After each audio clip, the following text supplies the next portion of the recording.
I want to be able to lift more people up and to build that momentum and create that environment where everybody's lifting each other up. Because that's how we build economies, that's how we build the wealth and prosperity that we need to support our families and our communities. So if everybody lifted somebody else up, then we would all be in a better place. So that's where I'm headed. I want to help bring that to Papua New Guinea, help Papua New Guineans engage with the world, and also help the world engage with Papua New Guinea, because it's a beautiful and fascinating and wonderful place. Welcome to the Relaunch Podcast. And let me tell you, when I woke up this morning, I was so excited because I knew who I was going to get to interview today, to talk to expose all of you to her story, her journey. It's not just about local presence. It's about global. It's about international. And we as human beings all are going through major relaunches in our lives that directly impact us, that change everything for us. And sometimes it's the sliding glass door. Sometimes it's one of those that builds up. Today on the Relaunch Podcast, we welcome Chakriya Bowman, and she is an international development leader transforming lives in no other place than Papua New Guinea. After years with the Australian government, she now runs a social enterprise tackling the challenges of a nation with over 12 million people and fewer than 400 formal jobs. A life-altering moment shifted her path, inspiring her mission to create lasting change. This is a powerful story that you are going to want to hear about resilience and purpose. All right, Shad, this is so much fun for me because I've had the privilege of being with you. We had this big event, of working with you, of seeing just where you've come from, where you're going. I've had long conversations that it's incredible, the woman you are and your relaunch journey. So I'd love to go back and ask you, what was the most impactful part, the most impactful relaunch to date that truly changed the direction of your life? Thank you, Hilary. It's awesome to be on your show. I've been watching it and listening to it for a long time now, and so it's really exciting to be here and to be here from Papua New Guinea.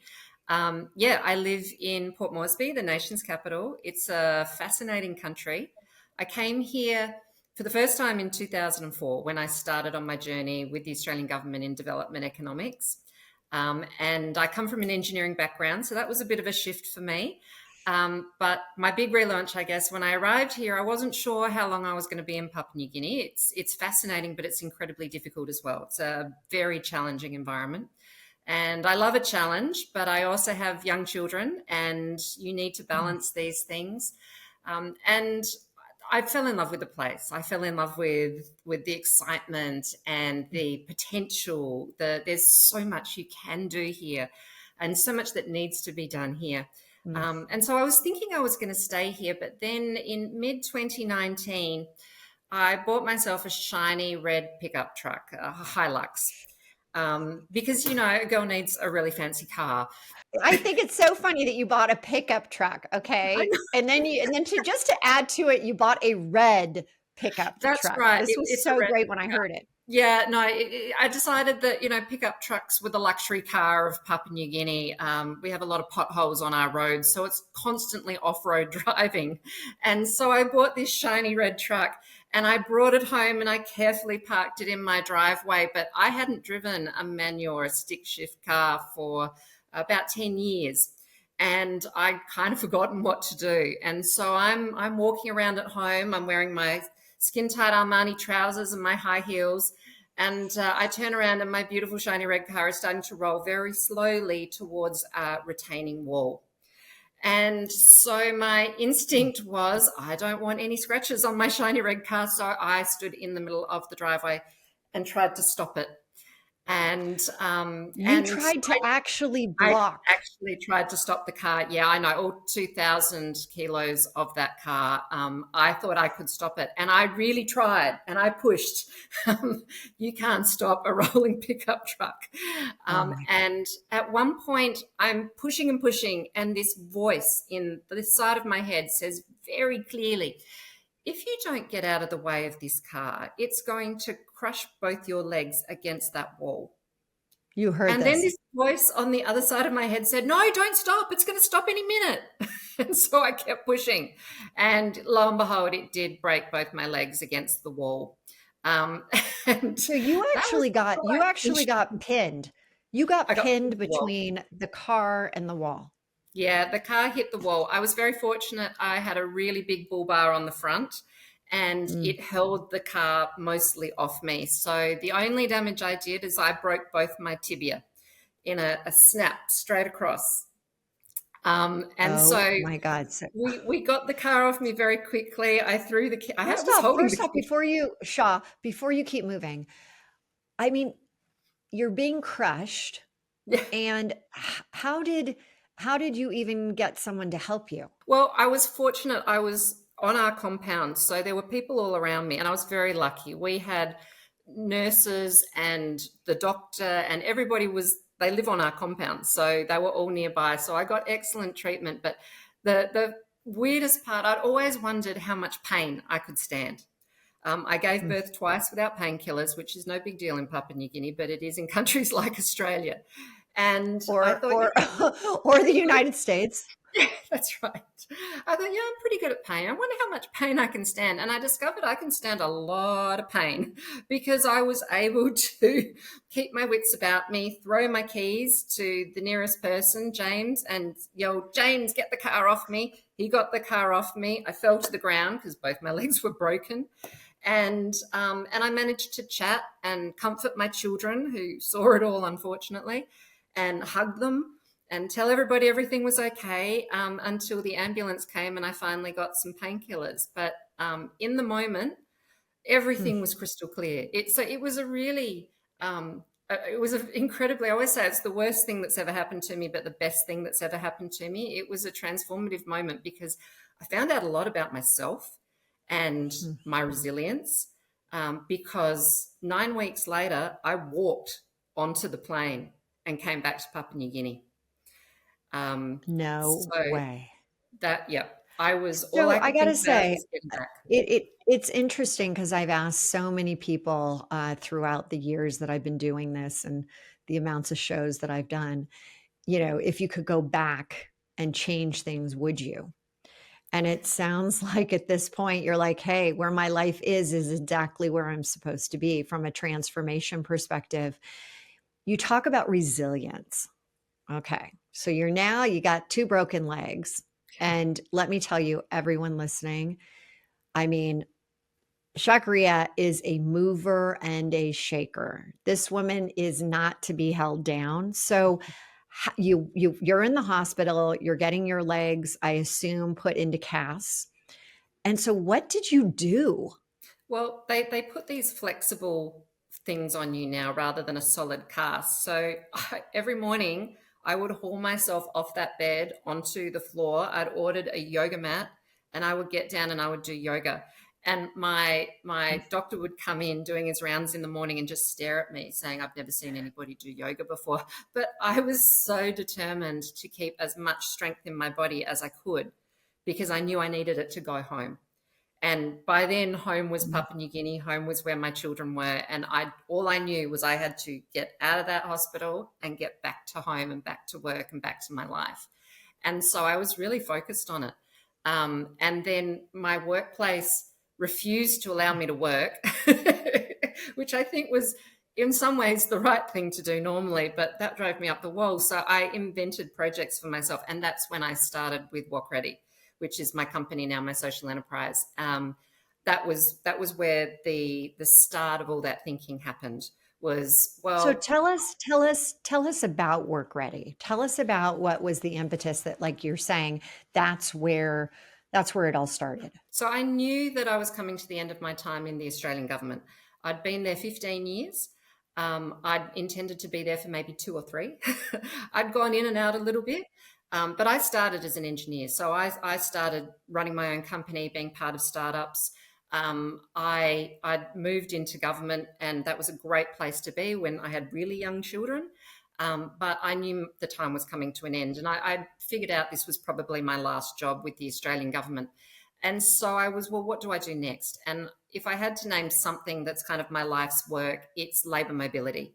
I've been part of Australia's labour mobility programs with the Pacific since its inception, since before its inception, when it was still being kicked around as the germ of an idea. And I've been part of it the entire way through, and I'm really proud of it. We have over 35,000 Pacific Islanders working in Australia every year now. Since we started that program, that's incredible. That's just transforming lives. And that hit home to me. The way that you transform people's lives is you give them a job.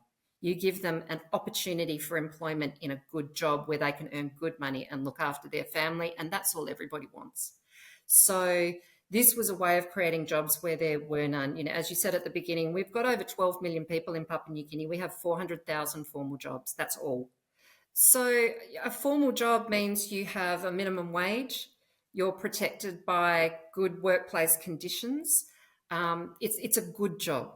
When you're in the informal sector, then you've got no protections. You'll be paid badly, you'll be treated badly, you'll be sacked. You've got no maternal rights, you've got no rights to breaks and being looked after properly. And so when you come to a country like this and you see how hard people want to work, but how few opportunities they have, that really changes your thinking about the workplace and the privileges we've had growing up with access to good jobs, you know, which we're paid fairly for and which we're treated correctly in.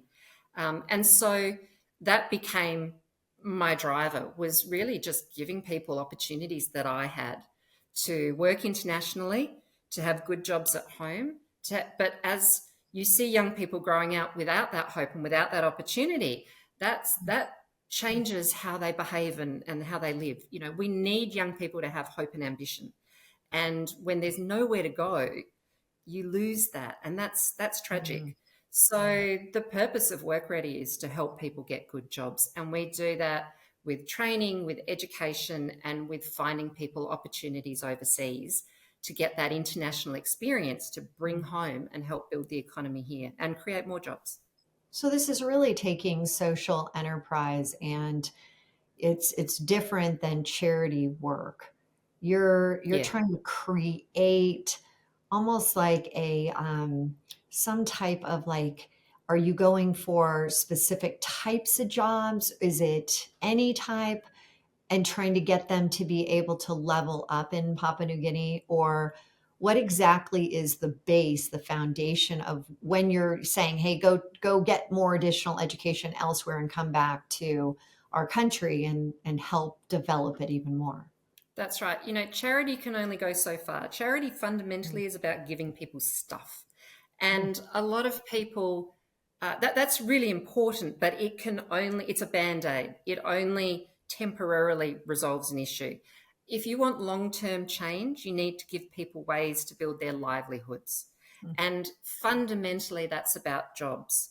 Most people don't want to be entrepreneurs. Most people don't want to sell things in markets. They want a good job that they can contribute to and go to work every day, just like we do.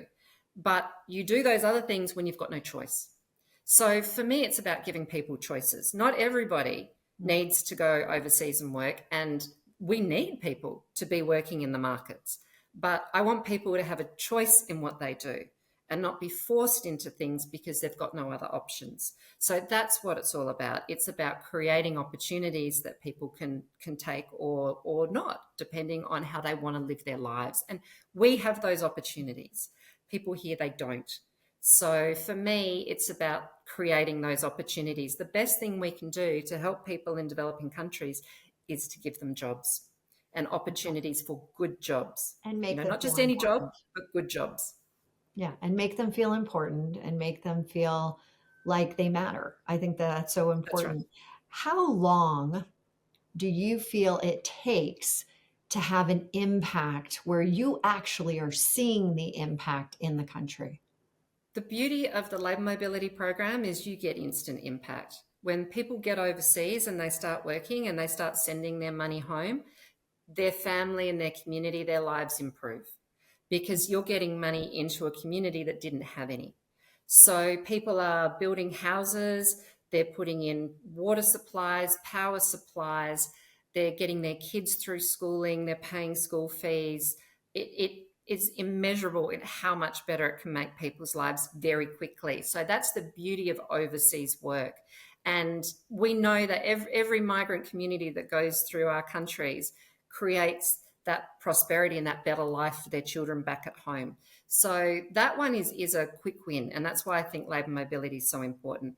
But the long-term win is building those industries back in Papua New Guinea. So one thing we do is we do a butchery training program with our butchery up in Madang on the north coast of Papua New Guinea. We train about 25 young men every quarter, and we send them to work in Australia in the abattoirs. Now, they are men because the abattoirs are mostly male. They don't take many women, so I'm still looking for opportunities for women. But the men go down to Australia and they work in the abattoirs. They earn a really good income and they're sending money home. But the beauty of it is when they come back, they upskill our industry in Papua New Guinea. We need more butchers desperately. We need more abattoirs and we need more skilled abattoir workers because it is a high skill role. And so we're building that group of competence to come back and start their own butcheries and start their own abattoirs, even if they're just at the village level. That's creating a business for them and for their families, and that will sustain them in the long term. I have a lot of listeners that are in the US and globally, and I'd love to have a really frank conversation with you because there are a tremendous amount of entrepreneurs, people that are trying to make new choices and go do different things, people that are trying to make an impact, their legacy, what they want to be doing. You literally left Australia and went to Papua New Guinea. What was the impetus of going there? And then I really want people to hear how you decided to make the change, because I think people are really on the fence right now, trying to know when is it right to actually do something different, to take that step. So first and foremost, why'd you get to Papua New Guinea? And then literally, how can people learn from what you've done to actually do that hard first step? So I came up with the Australian government as a diplomat. So that was how I got here. But why I got here, Papua New Guinea is really the epicenter of development challenges. We have a very large population. We have very few jobs. Most of the population is unbanked. They don't have safe water to drink. They don't have access to healthcare centres. They have very poor schooling. They have bad health outcomes. So if you want to look at a challenging environment for a development professional, this is it. And so I came up here. I'd been coming up and down to Papua New Guinea for years. I've worked with Papua New Guineans, love working with Papua New Guineans. And so I came up wondering how I could bring meaning to my career, but also how I could give back. And that's really always been the focus of my work. I wouldn't be in development economics if it wasn't about giving back to community. And I felt by the end of my 3 years with the Australian government that this is where I could really give back. And after the car accident, it was that sliding door moment. All I could think of was getting back to Papua New Guinea. All I could think of was getting on with my life in Papua New Guinea. The decision to stay had crystallized in my brain, and it was never coming out. And so I started preparing for that transition. And so I came back in July I came back in, and I left the Australian government in April the following year. And I've been here for 5 years since. So I'm now well embedded in the community. I love it here. But more importantly, the things I do every day make change here in Papua New Guinea, whether it's working on policy or working on business development or working on my projects in Madang. Everything contributes to the community. And when I see people thriving overseas in new jobs and new lives, and thriving here at home in the same way, that's what gets me out of bed in the morning. So I do love it. And But it's you really took a massive step and left kind of the luxuries of what you had, moved to where you are. And again, it's it's that, how did you do it? As an entrepreneur, you're constantly looking at, am I making the right choice? The decisions. You talk about resilience earlier. What do you think are, like, how did you, was there a process that you took in recognizing that now's the time, I need to do this? I know you had that terrible experience where you get your legs broken and you're like, oh my gosh, I need to do something different.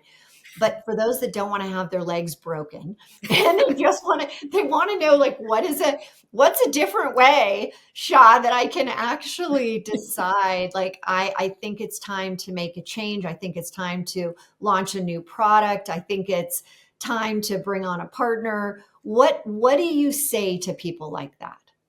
I move very instinctively. I think I look and I research and I think, but I also think, our brains consolidate all of this, and you might not be able to point your finger at exactly what it is, or you can make up a whole heap of reasons and logic for it, but deep inside you what you need to do.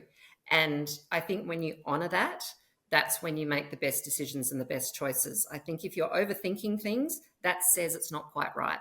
So for me, I think the trauma after the accident, because I'm not going to pretend it was all fantastic. I had a very hard run, particularly for the first 18 months after the accident, that at the time I don't think I took enough notice of, but in retrospect, that wasn't a great time. But I knew through all of it that this is what I wanted to do. And I tried, I'm a consultant, so I tried a few different organizations and ways of doing things, and I looked at a few different options. But I feel like now, after 5 years, I know where I am, I know what my path is, and I know where I'm going for the next 10 years. But I think that's right. When you jump out of something that is secure, and keep in mind, I did this in 2020. I quit my job, moved to a new country, well, permanently, with my 2 young children. I got a divorce. I did all of that just as Oh, COVID we hit. hadn't even talked about that. Oh, a little relationship change there too. Just yet Everything. another relaunch. Yes, everything changed. That's what I mean. It was the best time. It was the worst time. Everything changed because I didn't have anything in me to give to other people for a while. All I could manage was my children and myself. And so everything changed, and it was a difficult time. But you keep going, and you can feel where you need to be, and it's a matter of progressing towards it. So what I'm doing now is quite different from what I did in that first 12 or 18 months after I left the Australian government. But I found my way into the right space. I mean, after I left government, I went and worked for the Treasurer of Papua New Guinea. I helped him set up our labour mobility unit, which coordinates all the labour mobility programs. So that was another really rewarding thing to be doing. But what really excites me now is being able to work in that space where we're building opportunities for people through that study, that migration, that circular economy of bringing those skills back. So I the things I'm looking completely. at now are looking at, well, how do we make those industries work in Papua New Guinea? I work very much in a policy space. Mm. So I marry the practical training with the policy frameworks. And I'm fortunate that in my job, I'm able to work across both spaces. One thing I want to reiterate that you said is, overthinking says it's not quite right. I often Yeah, talk about the highest self in 3HQ, the headquarters of you, and the head, the heart, the highest self. And that's where your wise woman is. That's where your that's intuition. right. That's where either you have that sense of knowing, feeling, gut reaction. And Yep. I really like overthinking says it's not quite right, because too many people can sell themselves into something. And that is exactly what you're doing, selling into it. And what Yep. you were experiencing is, you just had that intuitive hit that now's the time, I need to do this. and you didn't allow yourself to go there and say, well, here's all the things. I've got little kids. I'm going through divorce.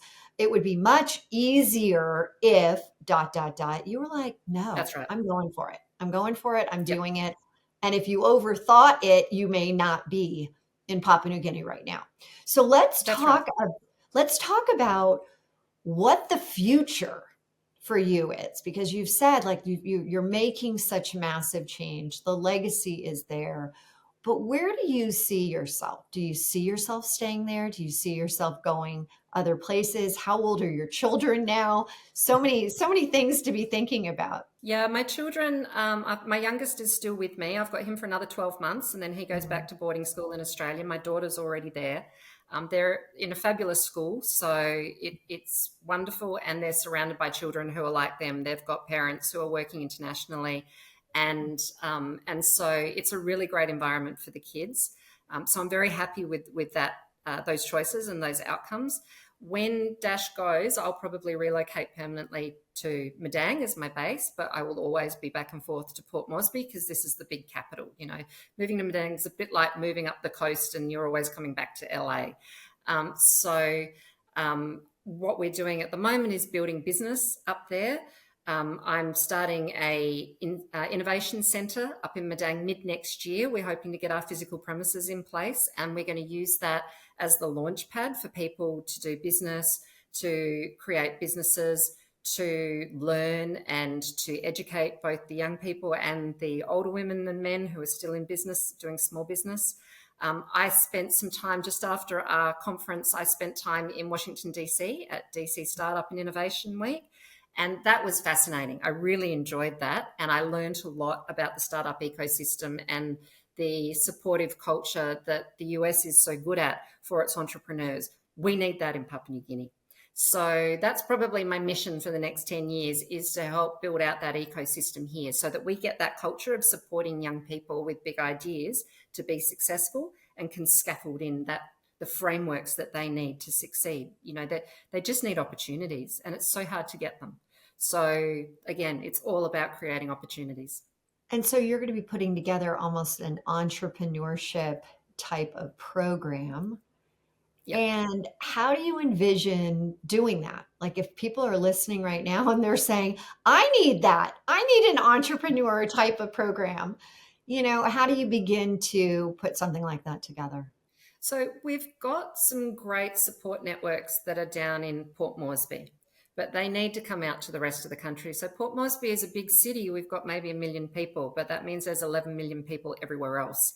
And that everywhere else is very remote. So it's about bringing some of the opportunities and the skills from people that we already have out to those regional areas, which is expensive. But if we create the right supportive environment, and if I can crowd in support from development partners and from businesses, we can bring that up. But I also want to bring the international experience. There's so much we can learn online now. Podcasts like yours are just the beginning of it. Right. We don't have the facilities up there. I want to set up a center where we can do podcasts, where we can do online courses. So people who don't have access to the internet at home can come into the center and they can learn simple things that we just don't have. So that's the vision. When people can experience these sorts of things, you know, online, that changes how they think and see the world. Oh, so as we wrap up and you think about something I used to ask often is definition of a powerhouse of possibility, which you really are.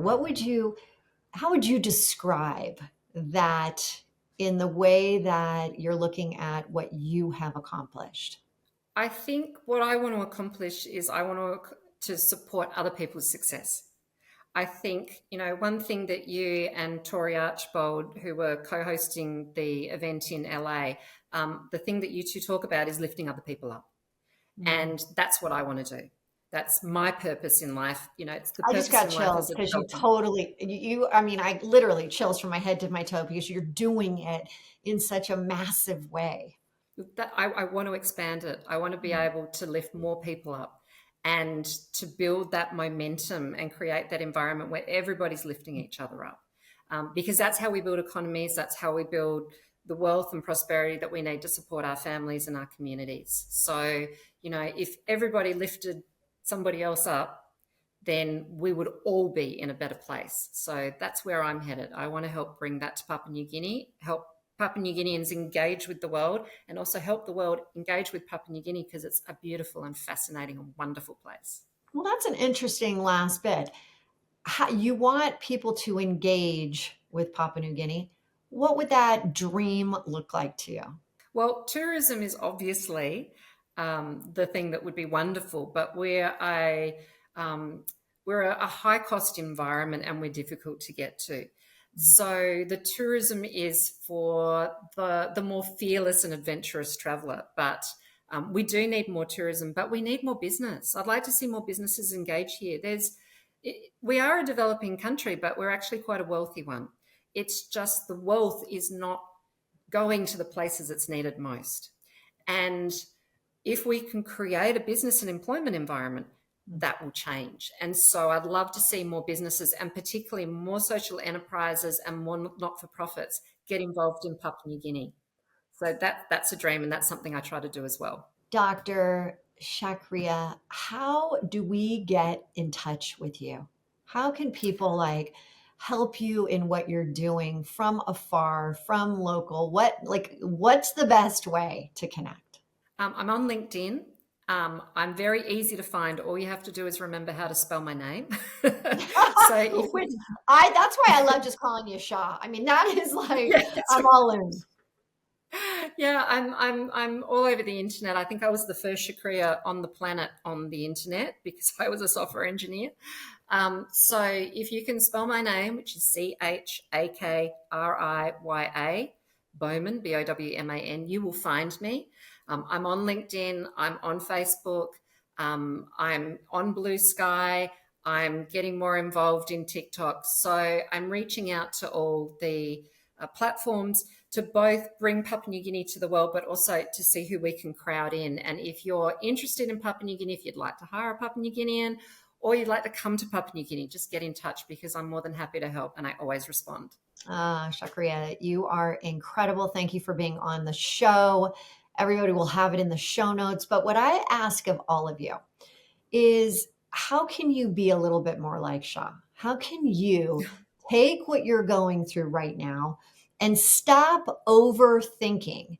Stop ending the discussion before you've actually done something. Because you talk about remaining stuck. That's how you remain stuck. You got to move. You got to have those micro pops.